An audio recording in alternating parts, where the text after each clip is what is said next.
The man's voice faltered before he could even complete his opening sentence. Standing at the podium, his fists were clenched so tightly that the skin around his knuckles had drained of color. His gaze stayed locked on the floor, as though lifting his eyes might cause everything he was holding inside to collapse at once. This was not the stance of someone prepared to argue a citation. It was the stance of someone barely managing to stay upright under an invisible weight. Judge Frank Caprio caught it immediately. Even before the charge was formally read, before any fine was announced, the judge leaned forward slightly, studying the man himself rather than the documents in front of him. Years of experience had taught Caprio that the most important stories didn't always arrive with noise or drama. Sometimes they arrived shaking. The violation itself was minor. A simple $50 ticket, the kind most people paid without hesitation or thought. Yet the way this man stood made that small number feel heavy, almost symbolic. His shoulders drooped with a fatigue that felt lived in, the kind exhaustion that can't be rehearsed or exaggerated. His breathing was uneven, like someone who had been fighting quietly for a long time before ever stepping into that courtroom. Judge Caprio spoke gently, asking a question that had nothing to do with the charge. "Are you doing okay, sir?" That single sentence was enough to break the dam. The man swallowed hard, nodded slightly, then shook his head, as though neither response fully captured the truth. His mouth opened, but nothing came out. The courtroom, usually filled with rustling papers and restless murmurs, fell into complete silence. Even the clerk froze, pen suspended midair. This had stopped being a routine case. Something deeper was unfolding, something undeniably human. Judge Caprio didn't interrupt. He didn't push. He allowed the silence to breathe. Over the years, he had seen defiance, arrogance, anger, and excuses parade before him. What stood at the podium now was none of those things. It was a man who had carried responsibility alone for far too long, with no place to set it down. When he finally spoke, his voice was barely audible, but inside that fragile sound lived a story no statute or fine could ever fully measure. What followed transformed an ordinary hearing into a moment that would linger long after the courtroom emptied. The man introduced himself as Daniel Harper, a reserved, soft-spoken father in his late 40s. His appearance told its own quiet story. His hair was thinning, his face etched not just by time, but by years of unrelenting obligation. The cuffs of his jacket were worn, not dramatically so, but enough to suggest that replacing it had never risen high enough on his list of priorities. He stood alone. No attorney beside him. No family watching from the benches. Just a folded sheet of paper in his hand and a heaviness in his chest that made every breath feel intentional. Judge Caprio glanced briefly at the file, then back at Daniel. Parking violation. $50. Parked beyond the allotted time near a hospital zone. Straightforward on paper. Yet Daniel's posture told a very different story. He looked like a man bracing himself for news he already feared. When he spoke, his voice was careful and steady. He admitted immediately that he had parked where he shouldn't have. He didn't dispute the sign or argue the timing. Responsibility came easily to him, as if he'd practiced those words on the drive there. What he didn't explain right away was the reason he'd been there at all. Judge Caprio asked where he had been headed when the ticket was written. Daniel hesitated, lifting his eyes briefly before dropping them again. He said he had been at the hospital. His teenage son had been admitted overnight after a severe asthma attack. Daniel had stayed by his side until morning, sleeping upright in a chair next to the bed. When he finally stepped outside for coffee and air, the ticket was waiting on his windshield. He paused, unsure whether to continue. The judge didn't rush him. His hands rested calmly on the bench, offering space rather than pressure. Daniel continued. He worked full-time as a delivery driver. Missed hours meant lost wages. Lost wages meant impossible decisions. Rent, groceries, medication. His wife had passed away years earlier, and since then, every responsibility had fallen on him alone. There was no second income, no safety net, no one to take over when he was exhausted. The $50 fine, he explained, wasn't ruinous by itself. But it symbolized something heavier. Another unexpected burden in a life already stretched thin. Another reminder that no matter how careful he tried to be, something always tipped the balance. As Daniel spoke about his son, his voice grew steadier. There was pride there. Protection. Love. The kind that forces a parent to keep moving even when they're worn to the bone. The courtroom listened in silence. There were no dramatic pleas, no emotional outbursts. Just honesty. Judge Caprio studied him carefully. He had heard thousands of explanations, but few carried this much quiet truth. Something told him this moment mattered. After a long pause, the judge asked how long Daniel had been raising his son alone. Almost 12 years, Daniel answered without hesitation. His wife had died suddenly, leaving behind a toddler too young to understand loss. From that day forward, Daniel learned how to become two parents at once. He learned how to cook meals after long shifts, help with homework late into the night, sit through hospital visits alone without letting fear show. Judge Caprio listened closely, hearing not just the words, but the life behind them. The courtroom remained still, suspended in the kind of silence that follows genuine truth when no one wants to disturb it. Daniel went on to explain his schedule. He worked 6 days a week, sometimes 7 whenever overtime was offered. His mornings started early, his routes stretched long, and the loads were often heavy. Complaining was never something he allowed himself to do. He needed every hour he could get. Medical bills didn't pause, and rent didn't wait. Judge Caprio glanced once more at the citation in front of him. Violations in hospital zones were enforced more strictly for good reason. The rules existed to protect safety and access, especially in places where seconds could matter. The judge acknowledged that reality, but his attention returned to Daniel. His voice softened as he asked whether Daniel had tried to dispute the ticket earlier. Daniel shook his head. He explained that he never considered it. He didn't believe his circumstances mattered. To him, the law was the law. He had broken it, even if the reason felt unavoidable. So he marked the court date, took unpaid time off work, and showed up. That answer lingered in the room.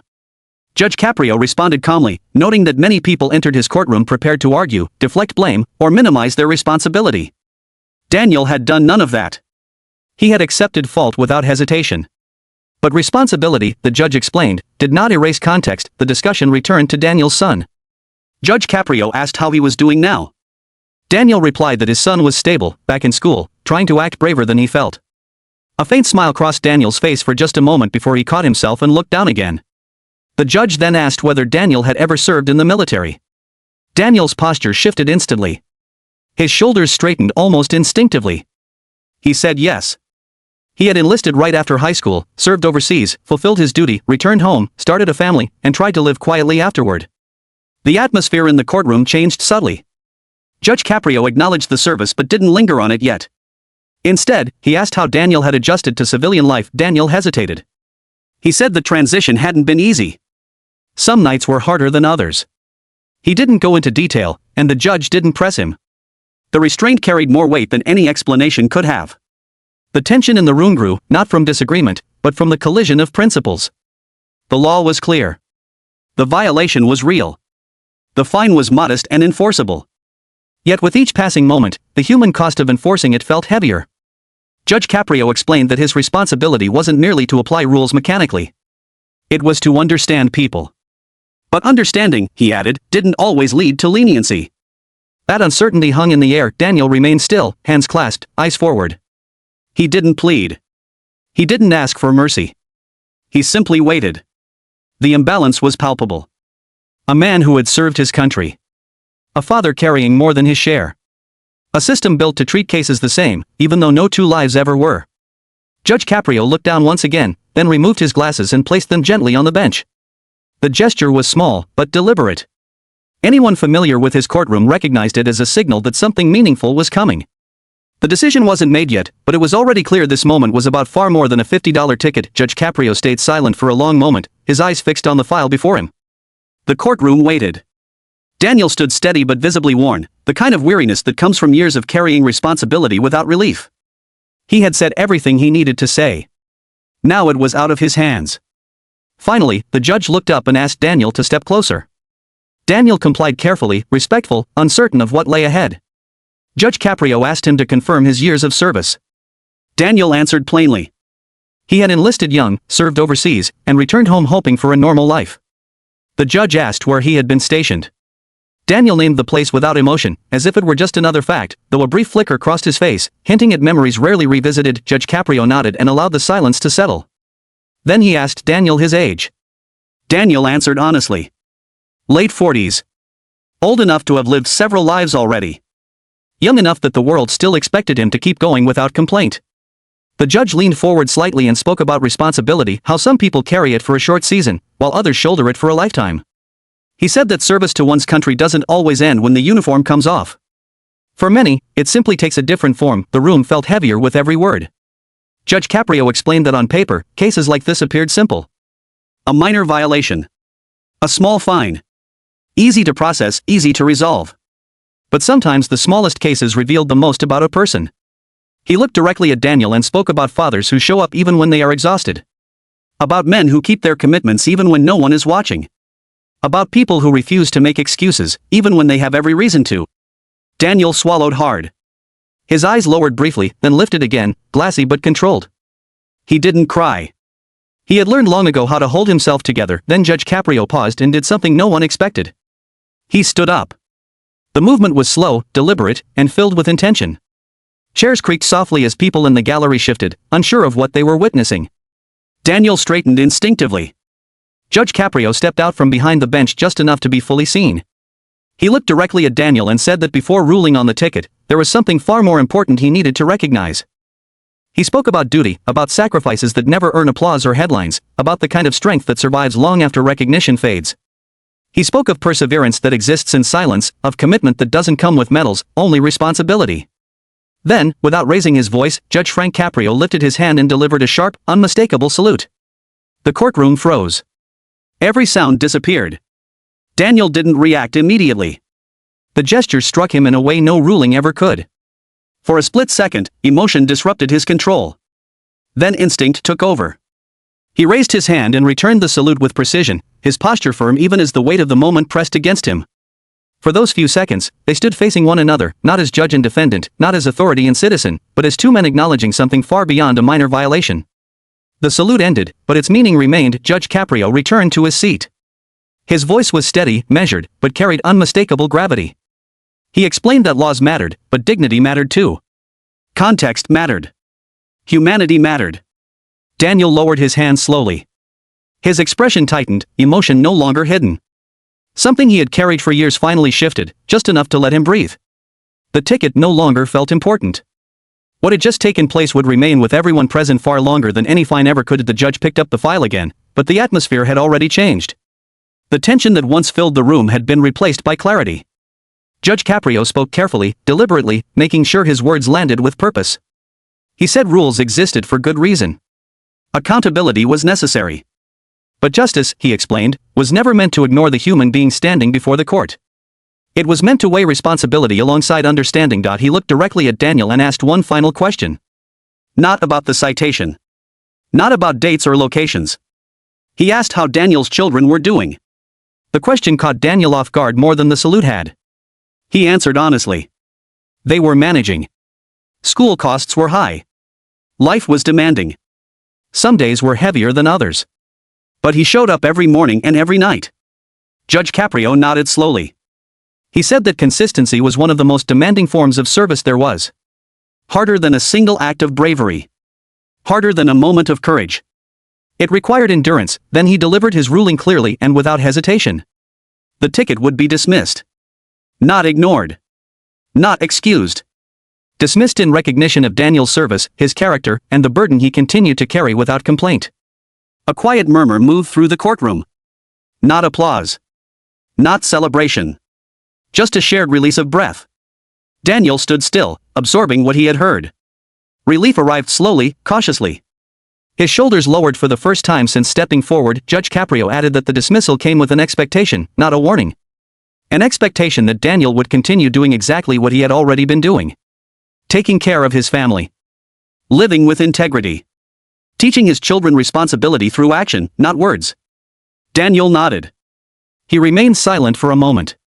When he spoke, his voice was softer than before. He thanked the judge plainly, sincerely. Judge Caprio responded the same way. He thanked Daniel for his service, for his honesty, and for reminding everyone present that strength doesn't always announce itself loudly. As Daniel turned to leave, the people in the gallery watched him differently than when he had entered. He was no longer just another name on the docket. He was someone who had been truly seen. He paused briefly near the aisle, steadying himself, then continued forward. Judge Caprio called the next case, returning the courtroom to its routine. But something lingered. A reminder that justice could be firm without being cold, that authority could exist alongside compassion. Daniel exited the courtroom walking lighter than when he had arrived. The issue that brought him there had been resolved, but something far more meaningful had taken place. He left with his dignity intact. And for someone who had spent a lifetime giving without asking, that mattered far more than $50 ever could. The courtroom continued on as it always did. Names were called. Papers were shuffled. Life moved forward. But for those who witnessed what happened that day, something stayed with them. It was no longer about a parking ticket. It was about what happens when authority meets humanity. When someone in power chooses to see the person instead of just the problem. Daniel returned to his life carrying the same responsibilities as before. Bills still waited. Work still demanded his time. Life didn't suddenly become easier. But he carried something new with him. The quiet understanding that his effort had been noticed. Not celebrated loudly. Not turned into spectacle. Simply acknowledged with respect. Judge Caprio didn't change Daniel's past. He didn't erase struggle. He did something far more important. He reminded everyone in that room that justice isn't only about enforcing rules. It's about recognizing character. Moments like this are why courtrooms matter. Why these stories matter. Because compassion doesn't weaken the law. It strengthens it. Someday, Daniel's children will hear about this day. Not as a story about escaping a ticket, but as a lesson about integrity being seen even when no one expects it. If this story moved you, acknowledge it. Share it with someone who still believes kindness belongs in the world.